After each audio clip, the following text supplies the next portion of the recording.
प्रणाम। आप सभी को हमारा प्रणाम। आज बड़े ही सौभाग्य का विषय है, दिन है। हमारे साथ जाने माने योगाचार्य जी और लोक विद्याओं के जानकार, संस्कृति प्रेमी, समाज सेवक और समाज के विभिन्न क्षेत्रों में अपनी अनमोल सेवाओं से समाज को आलोकित करने वाले परम आदरणीय और हमारे मित्र आदरणीय श्री नागेंद्र प्रसाद जोशी जी हैं। आने वाले दिनों में संपूर्ण विश्व में योग दिवस का आयोजन किया जाएगा। अलग अलग संस्थाओं में अलग अलग तरीके से योग दिवस को मनाए जाने के संबंध में चर्चाएं हैं, तैयारियां हो रही हैं। तो हम योगाचार्य जी से जानना चाहेंगे कि किस तरह से संस्थाओं के अंदर या हमारे देश में अलग अलग जगहों में सागर से हिमालय तक जो विस्तृत हमारा देश है, यहाँ इस भारत भूमि में योग की अलख जग चुकी है। जन जन योग से परिचित हुआ है और योग बहुत प्राचीन चिकित्सा पद्धति है। आज यह सर्वसुलभ भी हुई है और जन जन तक इसकी पहुंच बनी हुई है। तो आगामी योग दिवस को लेकर के क्या क्या योजनाएं हैं, किस तरह से इसका आयोजन होगा और इस संबंध में हम चर्चा करना चाहते हैं। तो इस अवसर पर आदरणीय नागेंद्र प्रसाद जोशी जी का हम स्वागत करना चाहेंगे। श्री नागेंद्र प्रसाद जोशी जी। जी बहुत बहुत धन्यवाद मां साहब। पहले तो मैं आपका दिल की इस गहराई से बहुत बहुत अभिनंदन करता हूं। और आप जैसे परम विद्वान साथ हों तो थोड़ा सा दिक्कत होती है बोलने में, एक धुकधुकाहट जैसी लगती है, क्योंकि मैं आपके सामने तो सुननी हूँ, कुछ भी नहीं हूँ। ये आपका प्यार है। आपने भी कई योग के अपने जब भी मौका मिला और तो आप तो हमेशा चिंतित रहते हैं विद्यालय के सर्वांगीण विकास के लिए, वहाँ के बच्चों के सर्वांगीण विकास के लिए। तो जब भी आपको मौका मिलता है तो आप एक उस पूरे विद्यार्थियों के साथ साथ उनके अभिभावकों के लिए भी, उनके माता पिताओं के लिए भी और वहाँ क्षेत्र के लिए भी योग शिविर लगाते हैं स्कूल में। और मुझे भी कई बार ये सौभाग्य मिला है आपके सानिध्य में बच्चों को योग सिखाने का, वहाँ के पूरे क्षेत्र के महानुभावों को योग सिखाने का अवसर मिला। तो कहीं ना कहीं आप हमेशा योग के अनुरागी रहे हैं और योग को आप जीते हैं। और योग से आपका पारिवारिक पूरा नाता रहा है। तो आपके पिताजी भी योगी थे और साधु महात्मा की संगत में वो रहते थे। तो अपने आप में आप तो योगिक परंपरा के उस परिवार के ध्वजभाग हैं। तो आपने मुझे समय दिया, इसके लिए मैं दिल की गहराई से पुनः जो है आपका आभार व्यक्त करता हूँ। योग अपने आप में जीवन जीने का एक माध्यम है, जीवन जीने की कला है। अगर हम योगी हो जाते हैं, योग चित्त वृत्ति निरोधः, तो हमारे मन के इस तरह तरह की जो परिकल्पनाएं मन में उठती हैं, तरह तरह के विचार, राग द्वेष दंभ लोभ मोह काम क्रोध है जी, इन सब को जब हम वश में कर लेते हैं और सबके साथ समानता का अगर हम व्यवहार करते हैं, अब चित्त की इस मन में तरह तरह के विकारों को जब हम उन विकारों से मुक्त हो जाते हैं, उन विकारों को रोक लेते हैं, तो वही योग है। योग पहले तो हमें जो आज जगह जगह आयोजन हो रहे हैं, बहुत अच्छी बात है। और पूरे भारतवर्ष सहित विश्व में 200 से अधिक देशों में योग अभी चल रहा है वर्तमान में। और 21 इस जून को जो है पूरे विश्व में जो है योग दिवस मनाया जाता है। तो कहीं ना कहीं अपने आप में बहुत ही ये योग का एक विस्तृत ग्लोबल योग इसको कह सकते हैं। तो कहीं ना कहीं आज योग जो है पूरी दुनिया को निरोगी कर रहा है। उससे पहले हमें अब कुछ बातों का ध्यान रखना होगा। जैसे हमें योग तो हम करते हैं जी, और एक बात, एक चिंतन की आवश्यकता इस बात पर होती है कि योग कहता है कि आप अनुशासन में रहें, आपका चित्त का अनुशासन हो, मन का अनुशासन हो, आप जो भी काम करते हैं वो अनुशासन है। अगर आप मन लगा करके मन के साथ में जुड़ना, युज्यते इति योगः, ये महर्षि पतंजलि ने बताया। तो जब हम जुड़ जाते हैं उस परमात्मा के साथ में, या अच्छाइयों के साथ में जुड़ना योग है। और कहीं ना कहीं अगर जब हम योग से जुड़ते हैं तो हमें मन में एक संकल्प लेना होगा, तन्मे मन शिव संकल्प अस्तु। जी, जब हमारे मन में अच्छे विचार नहीं होंगे बिल्कुल, तो योग करना बेकार है। बिल्कुल सही। योग पहले कहता है कि आप सबके साथ जो है ऐसा व्यवहार कीजिए कि वो आपका ही मित्र हो, बिल्कुल सही, ना, मित्र तो बन जाए। मित्र बन जाए। और उसके साथ में ऐसा आप ऐसे जुड़ जाइए कि एक शाखा की तरह जुड़ जाइए, एक पारिवारिक मित्र की तरह जुड़ जाइए। अब हम योग तो कर रहे हैं लेकिन मेरे मन में आपके प्रति कपट है, छल है, राग है, द्वेष है, तो राग द्वेष को मुक्त करना ही योग कहता है। बिल्कुल आज हम हर जगह योग कर रहे हैं, हर जगह जो है सांस भर रहे हैं, छोड़ रहे हैं, तो वो कहीं ना कहीं एक दिखा दिखी है। जी, जी, जी, अगर हम योग करते हैं तो हमें पहले सोचना होगा। अब जो है अगर हम योग कर रहे हैं तो योग तो कहता है कि ऋषिमुनियों की वो देन थी, उसमें योग को वो जो है पात्र लोगों को ही दिया करते थे, अच्छा, जो उसके लिए पात्र होता था ना, तपस्वी जीवन जो जिया करता था, है वो उसी को उसकी शिक्षा देते थे, नहीं तो गुप्त रखा उन्होंने योग को, इसलिए नहीं आ पाया बाहर जी, ना। वो पात्र को योग देते की शिक्षा देते थे कि ये कैसा कर पाएगा, कैसे इसके विचार है, वो विचारों को देखते थे कि मतलब इसके विचार कैसे हैं, इसका भाव कैसा है, गुरु के भक्त है नहीं है। आज आप पढ़ा रहे हैं, आप स्कूल में पढ़ा रहे हैं, तो शिक्षक का जो कर्तव्य है वो तो आप निर्वहन कर रहे हैं, लेकिन क्या आपका शिक्षार्थी जो है, क्या वो भी आपका उन बातों का निर्वहन कर रहा है? कदा भी नहीं कर रहा है। आप उसको कोई शब्द पूछो वो उल्टा उल्टा बोलने लगता है। तो ऐसे ऐसे विद्यार्थी को उस समय योग की शिक्षा नहीं दी जाती थी। वो देखते थे कि मेरा जो शिष्य है वो मेरे प्रति कितना समर्पित है, जीवन, वो कहते कि ला बेटा मुझे तेरे प्राण की आवश्यकता है, निकाल के दे दे, वो अपने प्राण दे देते थे। हैं, हम तो उस परंपरा, उस गुरुकुल की परंपरा के उस जो है कर्ण जैसे महायोद्धा, उस महान शिष्य है, प्रहलाद जैसे शिष्य जी। और जो कई मतलब ना, जब हम पढ़ते हैं तो सड़क के किनारे वो नदी में ही सो जाते थे शिष्य, मेड बन गया वो, कई नचिकेता क्या क्या हम देखते हैं ना, सीढ़ी बन गया ना। तो इस तरह के लोग, मतलब इस तरह के अनुयायियों के इस मतलब हम उससे मतलब उस ऋषिमुनियों के हम संतान हैं, ऐसे अनुयायियों की संतान हैं। तो हमें कहीं ना कहीं जो है वो योग करने से पहले उन परंपराओं का भी निर्माण करना होगा, जी। तभी हम जो है सच्ची साधक होंगे। अब हम योग तो कर रहे हैं, हॉस्पिटल में जो है लाइन बढ़ते जा रही है।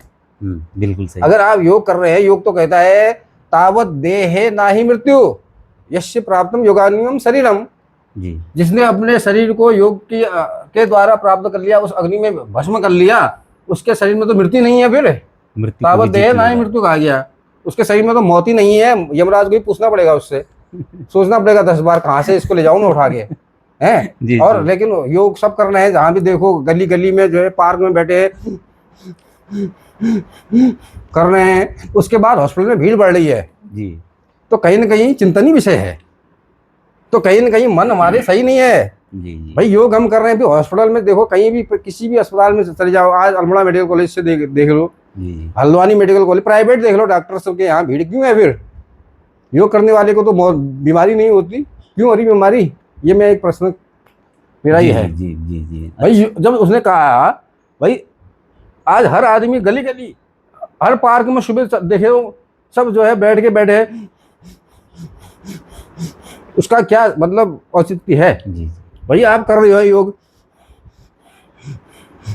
कोई बैठा है, कोई हाथ पांव हिला रहा है ऐसे ऐसे ऐसे ऐसे, बिल्कुल है, कोई ऐसे ऐसे दौड़ रहा है, मतलब। तो भाई उसके बाद भी हॉस्पिटल में भीड़ बढ़ रही है, तो कहीं ना कहीं हमें चिंता, मेरी सोच उस तरफ बढ़ती है, जी जी। और मैंने भी इसको देखा यार, मैंने कहा जब सब लोग से सुबह फ्या फ्या फू फू श्वास श्वास सू सू कर रहे हैं, उसके बाद भी हॉस्पिटल में भीड़ बढ़ रही है, तो मैं क्यों करूँ फिर योग? भाई मुझे भी जाना है हॉस्पिटल फिर। तो कहीं ना कहीं योग करिए, लेकिन मन को अच्छाई की तरफ जोड़िए, जी। तभी हमारा योग सार्थक होगा।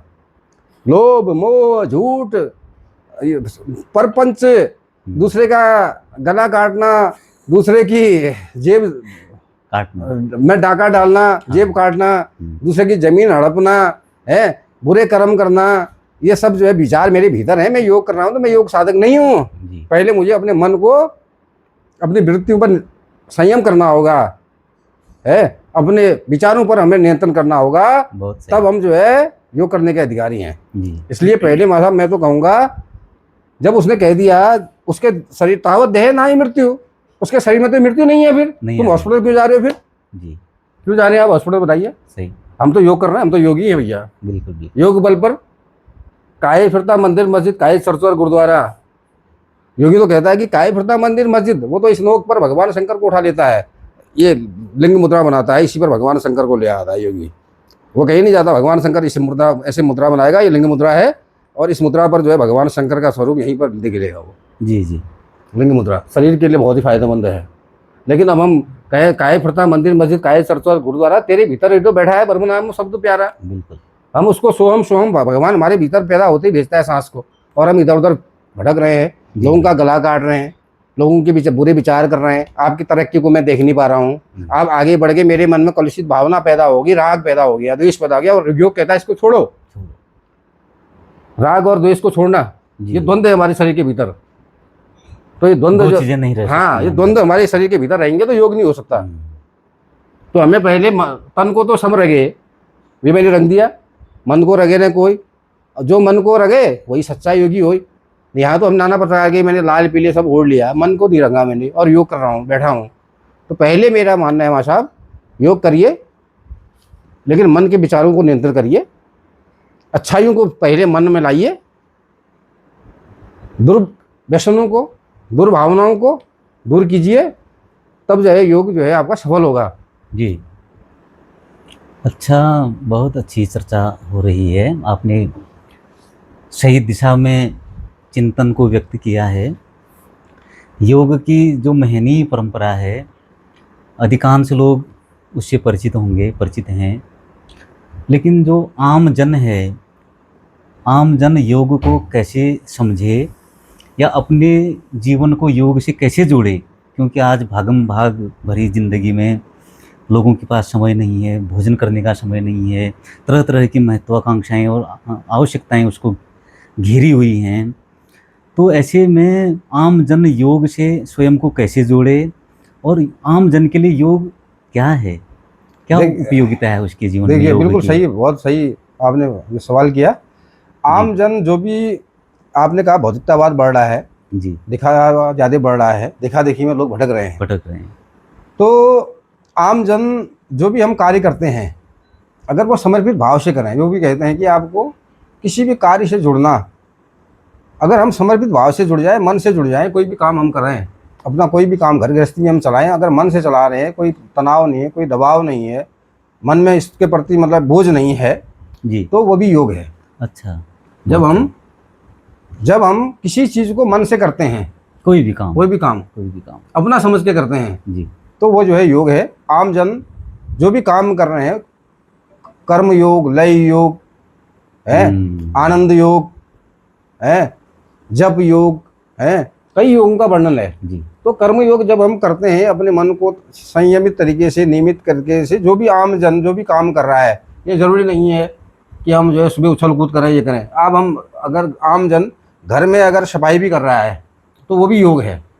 आप पूरा एक्सरसाइज, पूरा उसको जो है साफ करिए फर्श को, और उसी के अंदर मन से उस काम को करिए, तो वो योग है। अगर हम नौकरी भी कर रहे हैं, अगर हमारा मन इधर उधर गलती कब करता है इंसान? जब हमारा मन में भटकाव आता है।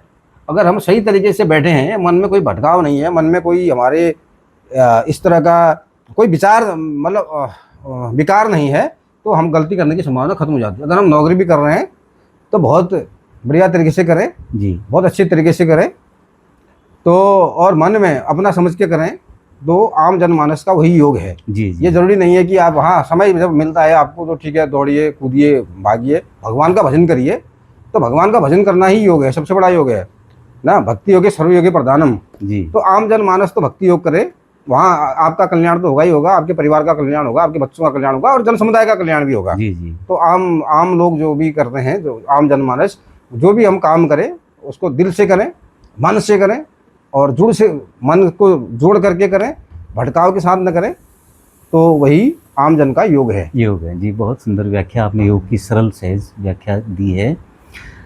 दूसरी बात जानना चाहते हैं गुरुजी कि जैसे हमारे शरीर का पोषण एक तो भोजन से होता है, दूसरा हम क्या सोचते हैं, क्या विचार करते हैं, विचारों से भी हमारे शरीर का पोषण होता है, मानसिक पोषण।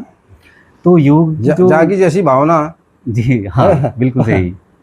तो प्रभु वैसे ही मिलेंगे। हाँ, प्रभु मुहूर्त चिंते ही जिसके हमारे शरीर में जैसी विकार होंगे, भावना होगी, हम ऐसा ही तो बनेंगे। तो योग की इस यात्रा में भोजन और योग हाँ, ये कैसे एक दूसरे के पूरक हैं, कैसे हम भोजन करें, अपनी हाँ, दिनचर्या को व्यवस्थित रखें बहुत सही। कि योग का ठीक योग से भोजन की बात निर्वहन भी भी हो करता है, जाए। बिल्कुल। योग अच्छा। पहले भोजन की बात करता है। अच्छा। योग करने से पहले हमें सात्विक भोजन ग्रहण करना चाहिए। हो सके तो पतली दाल खिचड़ी वो खानी चाहिए ताकि अच्छा। हमारा पेट सही रहे, अच्छा, हमारे विकार ना हो। और वो निश्चित बात करता है, वो कहता है कि सात्विक भोजन करो, क्योंकि भोजन को 3 श्रेणी में योग विभाजित करता है। अच्छा। सात्विक, राजसी, तामसिक। तामसिक। यस, 3 प्रकार के भोजन की बात करता है जी, वो। जी। तो वो कहता है कि दोनों भोजन को छोड़ दो और जी, जी। हम जो है बात करें उसकी, सात्विक भोजन करें हम। तो सात्विक भोजन में सिंपल सा जो है हम दही और वो जोला खाएं, अच्छा, वो बात करते हैं। गजब। तो सिंपल भोजन करने के बाद योग करें तो आपके मनों में मन का नियंत्रण रहेगा। जी, गरिष्ठ भोजन करते हैं, पेट साफ नहीं होगा, कब्ज रहेगी, जब हम आसन करेंगे तो दर्द रहेगा। जी, जी। तो सिंपल सा भोजन, उसके बाद जब आप योगी बन जाते हैं फिर तो आप पत्थर भी खा लें, वो भी हजम हो जाएगा। अच्छा, ये अच्छा, कहता है। योग की ये तो उच्च दशा उच्च है। दिशा में। उच्च उसके दशा बाद तो में। कुछ भी खा लो आप, अच्छा, तो सब हजम हो जाएगा। सब हजम हो जाएगा। फिर भस्त्रिका प्राणायाम में कहा तो तब ये भस्त्रिका भस्त्रिका रूपी अग्नि में, भस्त्रिका के बारे में उन्होंने बताया, धीरे धीरे सारे लोग भस्म हो जाते हैं भस्त्रिका अच्छा। रूपी अग्नि में। जैसे वो लोहार के यहाँ बड़े बड़े लोहा भी भस्म हो जाता है। लोहा भस्म हो जाता है, जी। सोना भस्म हो जाता है ना। तो उसमें कहा भस्त्रिका भस्म सर्वयोगी शनि शनि, जी। ऐसे कुछ कहा ना। भस्त्रिका भस्म हो जाता है, ये कहा भस्त्रिका भस्म हो जाता है सर्वयोगी शनि शनि। भस्त्रिका रूपी अग्नि में सभी, आप तो संस्कृत विद्वान हैं, तो सभी लोग भस्त्रिका रूपी अग्नि में भस्म हो जाएंगे, खत्म हो जाते हैं। जी। जिस प्रकार से सुनार का या लोहे का, ज्वेलर्स का बड़ा बड़ा लोहा उसमें भस्म हो जाता है, ऐसे हमारे शरीर के भी सब लोग भस्म हो जाते हैं। जी। तो भोजन का बहुत बड़ा रोल है। सात्विक भोजन हमें करना चाहिए। और सात्विक भोजन, रोटी हम खा सकते हैं, दाल सिंपल सी खा सकते हैं, सब्जी हम खा सकते हैं, सलाद का सेवन हम कर सकते हैं दिन में। और तो सात्विक भोजन जो है हम खाएं, और उसमें जो है दूध हम पी सकते हैं, जी। घी का सेवन हम कर सकते हैं, तो जी। सात्विक भोजन हम खा सकते हैं। तो सात्विक भोजन, क्योंकि घी के साथ में हम अगर खिचड़ी खाते हैं तो वो हमारी जो पेट के विकार हैं वो खत्म भी हो जाते जी। हैं और पेट हमारा पतला होने लगता है, और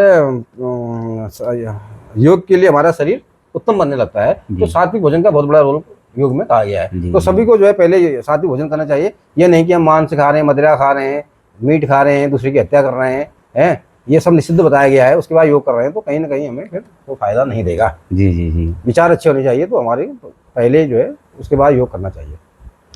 योग हमारे ऋषि मुनियों की दी हुई एक अनमोल विद्या है। इसका हमारे जीवन में बड़ा ही महत्व है। हम अपने जीवन को इस विद्या के माध्यम से सदैव स्वस्थ सुखी बना सकते हैं। आपकी बातों से बहुत उपयोगी विचार हम तक पहुंच रहे हैं।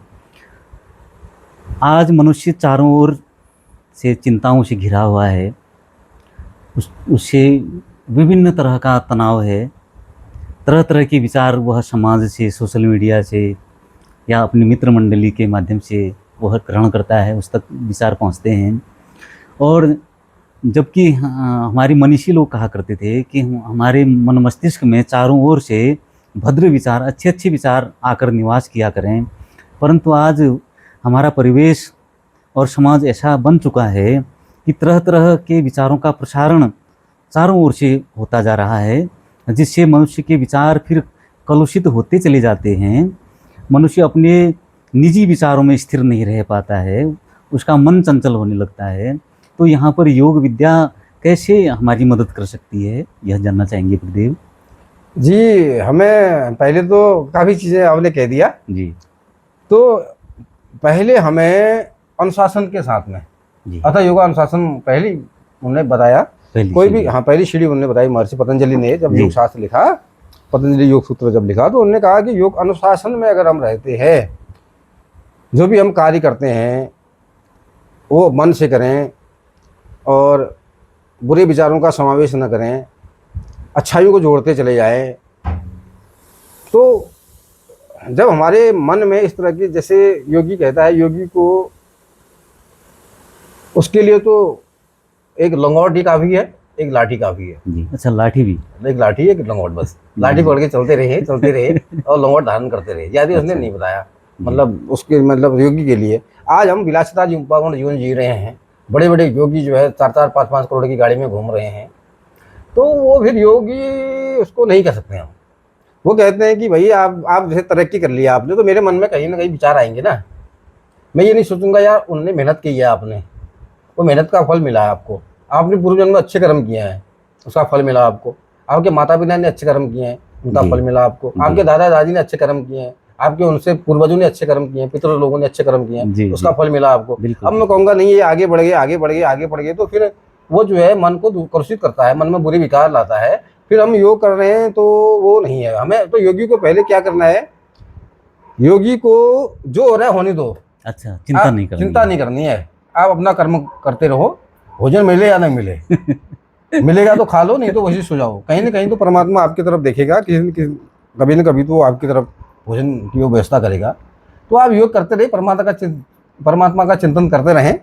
और कहीं ना कहीं अगर आप बार बार, मतलब आपके मन में इस तरह से विकार आते हैं, तो वो आपको भटकाता है, जिससे हम मानसिक रोगी ज़्यादा हो जाते हैं। योगी कम, मानसिक रोगी ज़्यादा हो जी, जी, जाते हैं। जी, बिल्कुल सही। तो मन के विकारों को, मैंने कहा ना, चित्त वृत्ति निरोधा योग, चित्तवृत्तियाँ, हाँ, चित्त वृत्ति निरोधा योग। जी, चित्त जी। की जो ये वृत्तियां यही तो हैं, जी, जी, यही तरह है। तरह की बातें मन में आ रही हैं, जी। उन सबको रोक नहीं पाए हम, योग करने तो बेकार है ना। हाँ, बिल्कुल तो सही। हमें पहले अपने अपने मन को संतुलित करना होगा, बैलेंस बनाना होगा मन में। जी। आत्मा तभी हमारी शुद्ध हो शुद्ध होगी, जी। है। तो चिंतन तभी, अगर हमारा मन ही सही नहीं है तो हमारी आत्मा कहाँ से शुद्ध होगी। आत्मा शुद्ध नहीं होगी तो कहाँ से हम योग करेंगे। और जिसकी आत्मा शुद्ध है उसको भगवान मिल जाता है। जी, जी, जी। तो हमें पहले अपने मन पर नियंत्रण करना होगा, तभी जो है तरह तरह की विकार, तरह तरह की ये भावनाएं, तरह तरह के कुलसित विकार हैं, ये चिंतन और बुरे विचार नहीं मन में लाए, और तो हम पूर्णतः योगी हो गए। जी। तो मन का नियंत्रण ही जो है हमारे शरीर पर प्रभाव पड़ता है। और मन हमारा जैसा होगा ऐसा ही हमारा शरीर भी होगा, ऐसे ही हमारे पारिवारिक विचार होंगे, जी। इसी तरह के जो समाज में हम वैसा ही व्यवहार करेंगे। इसलिए मन को हमें पहले संतुलित करना होगा। और मन अगर हमारा संतुलित है तो हर चीज़ संतुलित है, जी, जी, और यही योग है। जी। तो तरह तरह के विचार लाएंगे तो ये भटकाव है। लोग आज ये हो गया, आपके पास गाड़ी आ गई, घर बन गया, बंगला बन गया, नौकर आ गए, चाकर आ गए, और मेरे मन में आया यार मेरे पास जो नहीं है, मैं दिन रात जलता रहा। उस जलने से क्या मिलेगा मेरे को? मेरा मन और खराब होगा, मेरा स्वास्थ्य और खराब होगा, 50 टेंशन पड़ेंगे है। तो वो नहीं है, तो वही योगी है। जी, जी। जिसके मन में इस तरह के विचार नहीं है वो योगी है। योगी है। हमारी देवभूमि उत्तराखंड आदि योगी भगवान शंकर की निवास भूमि भी रही है। यहाँ उनके धाम हैं, उनका ससुराल भी यहाँ कहा जाता है शिवालिक हिमालय की श्रेणियों में। तो इस हिमालयी क्षेत्र से जुड़े हुए लोग बहुत परिश्रमी हुआ करते थे। यहाँ की माताएं, यहाँ की पितृसत्ता बहुत परिश्रम किया करती थी और अपने कार्य से कभी भी विलग नहीं होते थे, अलग नहीं होते थे, और हमेशा काम के प्रति उनका मन लगा रहता था। बीच में कुछ परिस्थितियाँ ऐसी बनी कि जो काम काज का तौर तरीका था, परंपरागत तौर तरीका था, उसमें कुछ टूटन आई, उसमें कुछ परिवर्तन हुए, जिसका परिणाम यह हुआ कि जो सहज योग हो रहा था श्रम के माध्यम से, परिश्रम के माध्यम से, वह सहज योग, वह दैनंदिन क्रियाओं के माध्यम से किया जाने वाला योग, होने वाला योग फिर नहीं हो पाया। और इसका मानव जीवन और उसके स्वास्थ्य पर बड़ा ही दुष्प्रभाव पड़ता हुआ हमें नज़र आता है। और कहीं न कहीं हमारे कदम कर्महीनता की ओर और अकर्मण्यता की ओर बढ़ने लगते हैं। तो ऐसे में योग विद्या हमें कर्म के पथ से कैसे जोड़ देती है, कैसे मदद वो कर सकती है कि हमारे मन में काम करने की भावना प्रबल हो और हम कर्महीनता को जीत जाएँ? इस पर आपके विचार गुरुजी? हाँ बिल्कुल, जो पहले में पुराने समय पुराने में। समय में, जी, आज तो हम देख रहे हैं पहाड़ में बड़े, मतलब सही कहा आपने, ये भगवान शंकर की भूमि है। जी, और यहाँ पर अब जो है, पहले यहाँ शुगर नहीं देखने को मिलता था, है डायबिटीज जी, जी, जैसी घातक बीमारी नहीं देखने को मिलती थी, जी, हृदय की बीमारियाँ नहीं देखने को मिलती, ब्लड प्रेशर। आज जो है सारे, मतलब छोटे छोटे बच्चे भी आ रहे हैं, पहाड़ के रहने वाले, काम करने वाले पहाड़ के, जो कि 100 साल जीते थे, हैं। अब जो है 20 साल के लड़के, 30 साल की महिलाओं में ब्लड प्रेशर देखने को अच्छा। मिलता है। वो कहीं ना कहीं चिंतनीय है। और इस चिंतनीय। बात का जो है कहीं ना कहीं इस बात की ओर इशारा करता है कि आज हम कर्महीन हो गए हैं, जी, तभी तो ये बीमारियां हो रही जी, हैं। तो उन सब बातों से इस बात का हमें ये संदेश जरूर मिलता है कि आज बिल्कुल अकर्मण्य होकर के बैठ गए हैं हम। तो उसके लिए हम, जब अकर्मी आपने पूछा कि भाई कैसे हो सकता है, पहले तो हमें मन में इस बात को सोचना होगा ना जी, कि हम फिर से उस अपने काम अपने से। काम से जुड़ें, अपने जी, उन जो हमारे पितरों की थाती है जी, उसको पुनः आबाद करें। आज तो पहाड़ वीरान हो गए, कुछ देखा देखी हो गई है, कहाँ से काम होता है जी, ना, योग होगा कहाँ से? ये कहाँ से होगा। जी, तो वो जो दिनचर्या थी, सुबह उठना और उसके बाद पानी भर पानी लाना, भर लाना है, उसके बाद घास काटना, लकड़ी लाना, दिन भर काम, खेत गाय चराना, खेत खोदना खोदना, है, जोतना, ये खेत जोतना। तो इन कुछ न कुछ तो परिवर्तन आया है। परिवर्तन बहुत बहुत आया है। जी, तो उसके लिए फिर से हमें मन में जो है इस बात को लाना होगा कि भाई फिर से हम करें, लेकिन करेगा कौन, ये तो बड़ा एक मतलब सोचनीय प्रश्न हो गया है। जी, और कई लोगों ने कुछ कारण भी रहे, जी, तो पहाड़ छोड़ने के कई कारण रहे, शिक्षा, स्वास्थ्य, ये सब चीज़ें रही, या फिर रोजगार का कुछ हम कह सकते हैं विकल्प नहीं रहोना। इन सब बातों से जो लोग थे, और उन लोगों ने, बहुत से लोगों ने जो है पहाड़ छोड़ दिया और वो पलायन कर चुके हैं। तो अब शहरों में भाई जिम ज्वाइन कर रहे हैं, जी, हाँ, हैं। लेकिन जो लोग हैं पहाड़ में, वो लोग कर ही रहे हैं थोड़ा बहुत, जितना हो सकता है। पहाड़ के लोग भाई, उनकी मजबूरी भी है, वो जुड़ रहे हैं। तो हमें जो लोग, उन लोगों को भी कहना चाहूँगा जो यहाँ आ गए हैं, वो भी पहाड़ से जुड़ें और अपना श्रम करें, परिश्रम करें, जी, वहाँ जाएं अपने, तो और उस योग को करें, कर्म योग को करें। जी, जी, यही कर्म कहना योग चाहूँ, बहुत कर्म बड़ी योग बात करें। है। मन में इस बात को हमने मतलब ठानना होगा कि हमें ही करना है। तो और मन के हारे हारे, मन के जीते जीत जी, है। तो मन में बहुत। ठानना होगा, जी, जी, और तभी हम जो है वो कर्म योग कर सकते हैं। नहीं तो जी, फिर ऐसे हमारे शब्दों से या उससे नहीं हो पाएगा जी, जी, बहुत ना। सुंदर, बहुत सुंदर। जी। तो योग के प्रति आपका समर्पण और योग में आपके कार्य, आपका व्यक्तित्व और कृतित्व योग से प्रभावित मिलता है, दिखता है। और पिछले करीब 30 से 40 साल से आप इस योग विद्या से प्रत्यक्ष और अप्रत्यक्ष रूप से जुड़े हुए हैं, इसके लिए कार्य कर रहे हैं। अलग अलग संस्थाओं में जाकर के प्रेरक शिविर आप आयोजित करते हैं। सुदूर जनपद पिथौरागढ़ के अनेक विद्यालयों में जाकर आपने योग की यात्रा के माध्यम से विद्यार्थियों के जीवन में बड़े बदलाव किए हैं। उनके बीच जाकर के अनेक शिविर आपने आयोजित किए हैं। बड़ा लंबा अनुभव योग के क्षेत्र में आपके पास रहा है। और आपके इसी समर्पण और प्रतिबद्धता को देख करके हाल ही में कुछ दिन पहले ऋषिकेश के अंदर एक अंतर्राष्ट्रीय कार्यक्रम के तहत इंटरनेशनल योग किसी संस्था के द्वारा एक प्रतिष्ठित सम्मान आपको दिया गया है, जो इस बात का सूचक है, परिचायक है कि योग की इस यात्रा में आपका योगदान अभूतपूर्व है, अद्भुत है। और जिसे मैं स्वयं महसूस करता हूँ आपके समर्पण को देख करके। आपके साथ अनेक बार ऐसे आयोजनों का हिस्सा बन करके मैं भी इस बात को महसूस करता हूँ कि आप किस सीमा तक, किस उच्च सीमा तक योग से जुड़े हुए हैं या स्वयं को जुड़ा हुआ आप महसूस करते हैं। बड़ी ही प्रसन्नता होती है आज इस अवसर पर आपके विचारों को जान करके, योग के विशिष्ट दिव्य आभा मंडल को सुन करके, आपसे जान करके, आपके विचारों के माध्यम से बहुत ही प्रसन्नता हुई।